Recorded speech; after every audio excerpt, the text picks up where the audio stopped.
personal growth and Ita developing empathy and leadership skills. Welcome to What's in It for Me, where we explore the multifaceted impact of diversity, equity, inclusion, and access in the workplace. I'm Jason, and in this episode, we delve into how diversity contributes to our personal growth, particularly in developing empathy and leadership skills.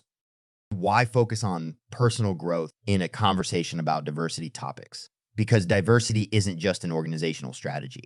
It's a personal journey. Engaging with diverse perspectives and experiences isn't just good for business. It's good for us as individuals. It helps us grow, develop, and become more well-rounded and empathetic human beings. It's common to encounter sentiments like, it's not my fault. I didn't own slaves, or I was never exposed to diversity. While these statements may reflect personal histories, they overlook a crucial aspect of living in a diverse society: the responsibility of each adult to actively learn and contribute to an equitable world. This discussion aims to explore this responsibility and the ways individuals can embrace it. Understanding historical context. While individuals today are not personally responsible for historical injustices, these injustices have created enduring societal structures and biases. Understanding this legacy is the first step in recognizing one's role in the present.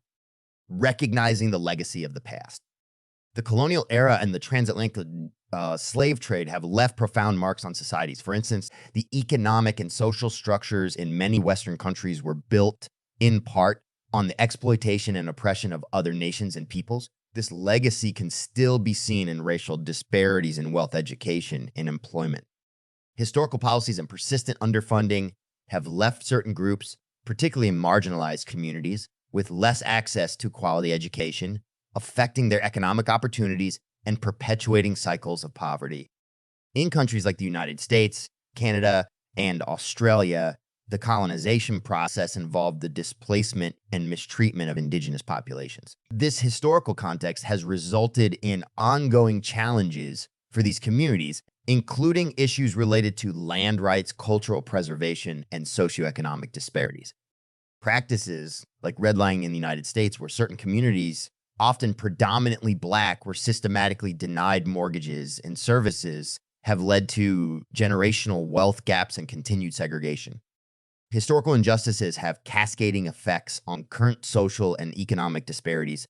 Acknowledging this isn't about assigning personal blame, but about understanding the context in which we live and operate.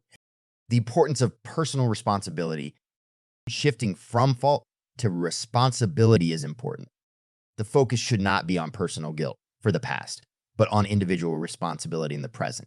Everyone has the ability to learn, grow, and make positive contributions to society. In a world that is rapidly becoming more diverse, ongoing education about different cultures, histories, and experiences is essential. This learning is a lifelong journey, not a one-time event. Practical step for personal growth: actively seek out resources and educational materials about different cultures, histories, and experiences. Attend workshops, read books, and listen to voices from diverse backgrounds. Participate engaging in constructive conversations. Participate in discussions about diversity, equity, and inclusion. Approach these conversations with openness and a willingness to listen and learn. Everyone has biases. The key is to recognize and work through them. Reflect on your assumptions and attitudes and be open to challenging them. Let's talk about empathy. Empathy is the ability to understand and share the feelings of another. It's a critical skill in today's diverse workplace. Diversity initiatives expose us to a range of experiences and viewpoints different from our own, challenging us to see the world from multiple perspectives. This exposure naturally develops our empathy, enhancing our ability to connect with colleagues, clients, and stakeholders from diverse backgrounds. Consider the story of Sarah, a manager at Green Solutions, an environmental consulting firm. Through her active participation in the company's diversity initiatives, Sarah developed a deeper understanding of different cultural sensitivities and communication styles. This knowledge transformed her approach to team management. She became more empathetic, which in turn made her a more effective leader. Her team's performance improved as members felt more understood and valued. Sarah's experience highlights how diversity can foster key leadership qualities like empathy and inclusiveness. But it's not just about empathy. Diversity initiatives also cultivate leadership skills. Leaders who understand and value diversity are better equipped to manage diverse teams, drive innovation, and foster a culture of inclusivity. They're adaptable, open-minded, and able to navigate the complexities of a global workforce. Shifting from fault to responsibility. While individuals today did not create these historical injustices, they can take action to address their lingering effects. This might involve supporting policies that aim to reduce inequality or participating in community initiatives that foster inclusiveness. In a professional setting, this could translate into advocating for fair hiring practices or supporting diversity and inclusion training programs. Cultural competency. Learning about different cultures and their histories helps in understanding the nuances of current societal issues. This knowledge can be instrumental in fostering more inclusive environments at work and in the community. As societies become more diverse, being informed about different backgrounds and experiences becomes crucial for effective communication and collaboration. Practical steps for personal growth. Utilize books, documentaries, and credible online resources to learn about different cultures and histories. For instance, reading works by authors from minority backgrounds can provide insight into their experiences and perspectives. Attend diversity and inclusion workshops or seminars offered by local organizations, educational institutions, or online platforms.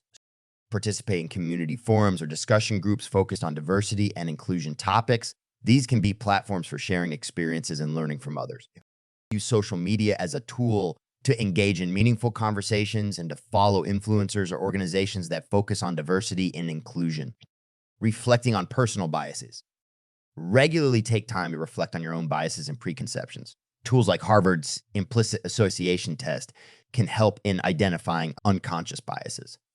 Seek feedback from others about your interactions and be open to constructive criticism. Use this feedback as a basis for personal growth and improving how you interact with people from diverse backgrounds. So what does this mean for you? It means that engaging with diversity is an opportunity for personal and professional development. It's a chance to enhance your leadership skills, to become a more effective communicator, and to develop a deeper understanding of the world around you. Call to action.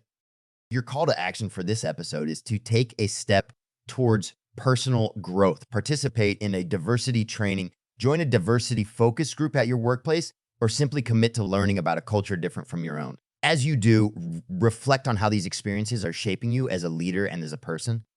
Thank you for joining me on What's in it for me. Next time, we will discuss actionable steps on how to embrace and advocate for diversity in your daily work. I'm Jason, and I look forward to our next journey together.